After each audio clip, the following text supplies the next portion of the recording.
பாட்டாளி மக்கள் கட்சியின் தலைவர் பதவியில் மாண்புமிகு மரியாதைக்குரிய அன்புமணி ராமதாஸ் அவர்கள் தொடர்பார்கள்.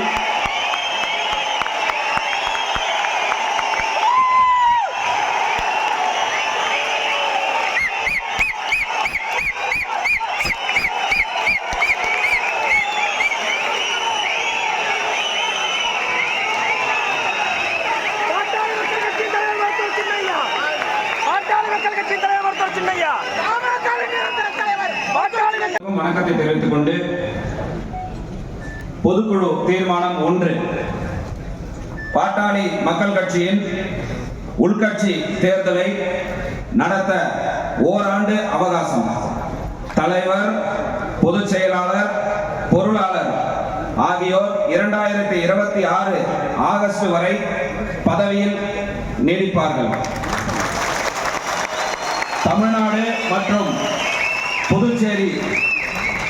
புதுவையின் சமூக நீதிக்காகவும் மக்கள் உரிமைக்காகவும் போராடி வரும் உன்னத கட்சி பாட்டாளி மக்கள் கட்சியாகும்.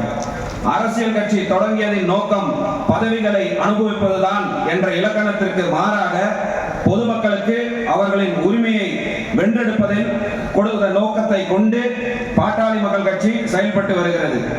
தமிழ்நாடு மக்கள் அனைவரும் இதை அறிவார்கள். பாட்டாளி மக்கள் கட்சியின் தலைவராக மருத்துவர் அன்புமணி ராமதாஸ் அவர்களும், பாட்டாளி மக்கள் கட்சியின் தலைவராக மருத்துவர் அன்புமணி ராமதாஸ் அவர்களும், பொதுச் செயலாளராக மரியாதைக்குரிய வடிவேல் ராவணன் அவர்களும்,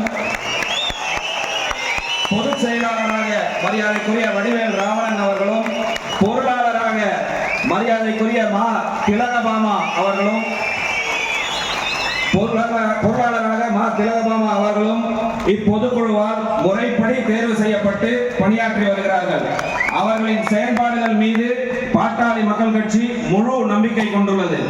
பாட்டாளி மக்கள் கட்சியின் அமைப்பு விதி எண் 26.2 படி கட்சியின் அனைத்து அமைப்பு பொது தேர்தல்களும் இயல்பாக 3 ஆண்டுகளுக்கு ஒருமுறை நடத்தப்பட வேண்டும்.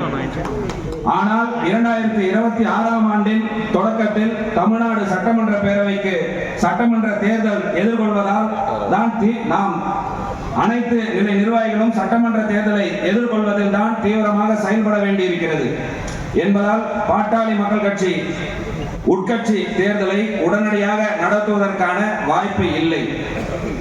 இதை கருத்தில் கொண்டு கடந்த காலங்களில் உள்ள உட்கட்சி தேர்தலை தேர்தல் ஆணையத்தின் முன்னனுமதி பெற்று தாமதமாக நடத்தப்பட்ட நிகழ்வுகளின் முன்னுதாரணமாக கொண்டு பாட்டாளி மக்கள் கட்சி உட்கட்சி தேர்தலை நடத்த மேலும் ஓராண்டு காலம் காலக்கெடு வழங்குவது என பாட்டாளி மக்கள் கட்சியின் தலைமை பொதுக்குழு கூட்டம் தீர்மானிக்கிறது.